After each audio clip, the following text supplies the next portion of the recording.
भाई कांग्रेस को अपनी हार बर्दाश्त नहीं हुई, इसने इतने लंबे समय बाद उन्होंने बीजेपी के एक सांसद को अब लपेटे में लिया है।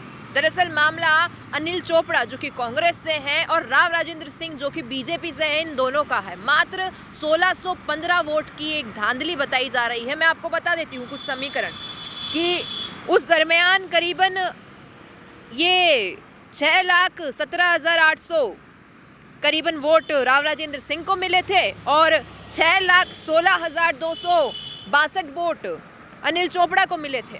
अब लोग कह रहे हैं कि भाई जब उस वक्त भी ये चुनाव का रिजल्ट आया था तब थोड़ी हेरा फेरी लग रही थी, लेकिन अब देखिए श्री मेवाड़ हेलीकॉप्टर मानसरोवर जयपुर लेकर आया है आपके लिए बहुत बड़ा उपहार।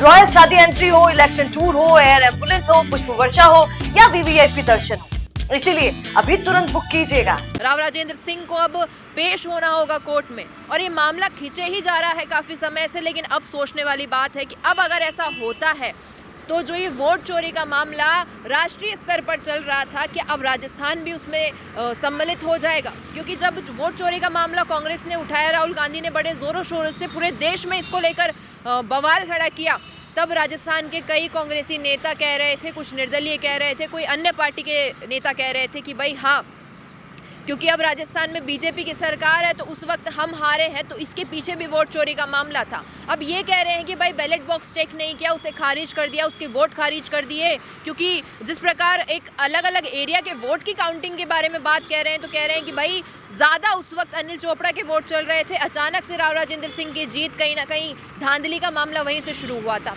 अब आपसे पूछना चाहूँगी कि आपको क्या लगता है कि राव राजेंद्र सिंह की जो ये जीत है, कि इसमें कोई वोट चोरी का मामला है, और जो ये 1615 वोट है, क्या ये बैलेट बॉक्स से बराबर हो जाते? क्या लगता है आपको कि आखिर किसकी जीत होनी चाहिए थी उस वक्त, कौन बनना चाहिए था सांसद? बताइएगा कमेंट में। बिजनेस अच्छा हो सकता है, लेकिन अगर नाम नहीं दिखा तो पहचान कैसे बनेगी?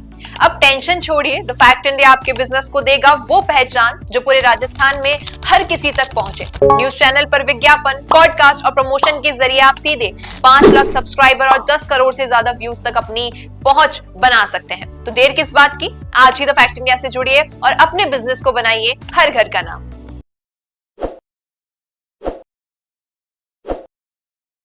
ताज़ा खबरों के लिए विजिट करें द फैक्ट इंडिया